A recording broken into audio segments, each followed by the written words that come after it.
Just get your pot. You're gonna, well, it's Gardener's Day, by the way, so I gotta do this in the house. So you just gotta take off all the dead leaves from your pot.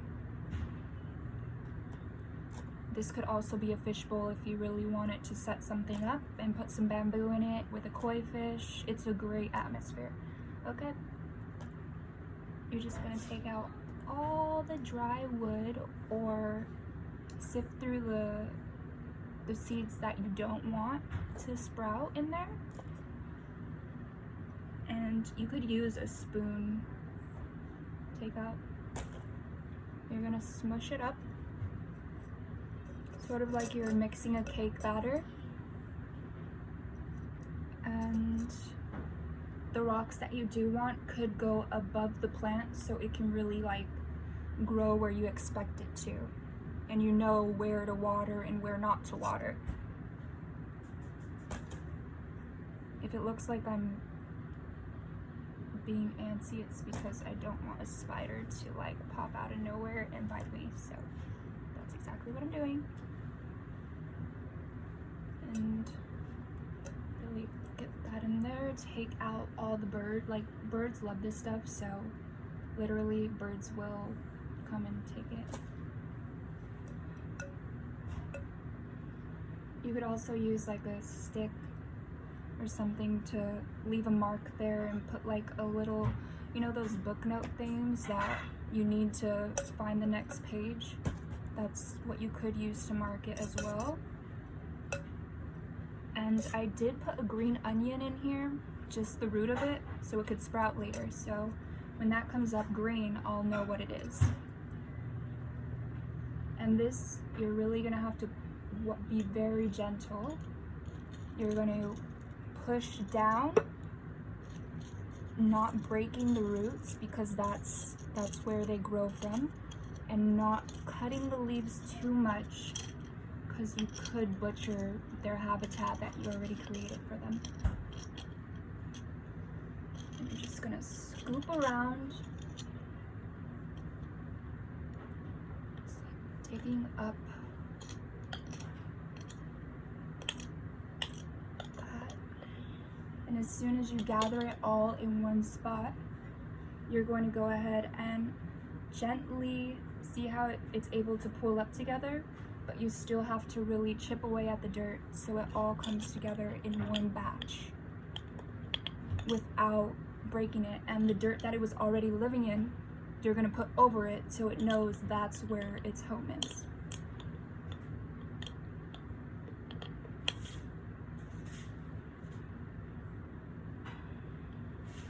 Okay, gently pull it out, and I'll show you above right now. See how it's just simply there? You're gonna really place it where you want it, and on my part, I'm going to place it in this corner here so it spreads gradually this way. I'll go ahead and edit this video later, but for now, in the meantime, we'll just keep explaining so everyone knows what to do.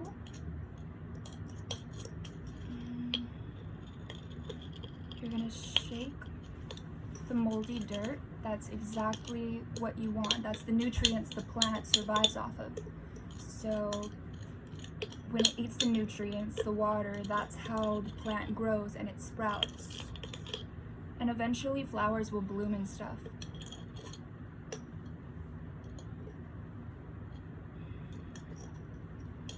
You just gotta be super, super delicate with it.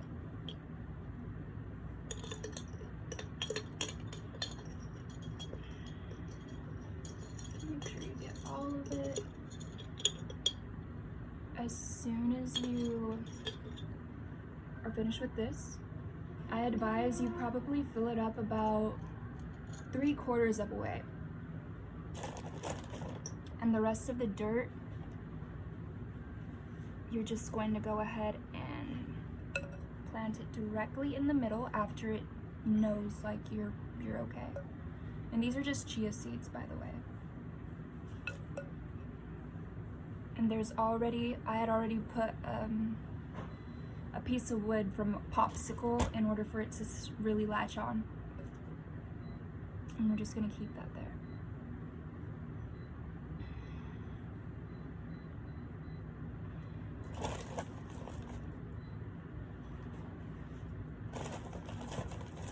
And all of this is very humane. My sister asked me, ew, why are you using a spoon that we eat from? And my response was, well, we eat plants, and where do they come from? The dirt. So we just wash it off in water and we continue using it. It's not a big deal.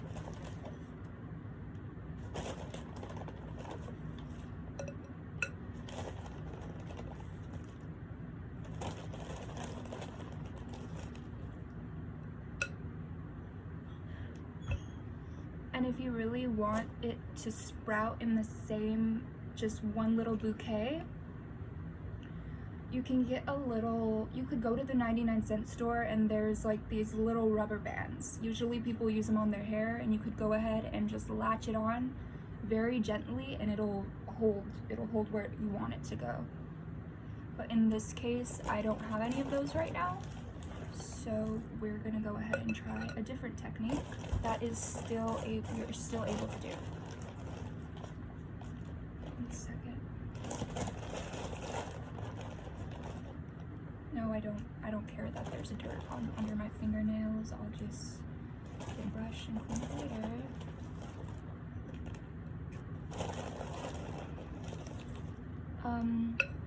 Another way how I see reincarnation, this has nothing to do with birth of a plant or a seed, but sometimes people can go ahead and burn themselves out. And if you have your grandma or your grandfather's duster, you can just plant them in a pot and they're always there with you. It sounds weird, but it is what it is. And we could still use this little plant to go ahead and sprout another thing. So it's always still good to reuse your supplies and everything you have around you and your surroundings. And we're just gonna take out these little,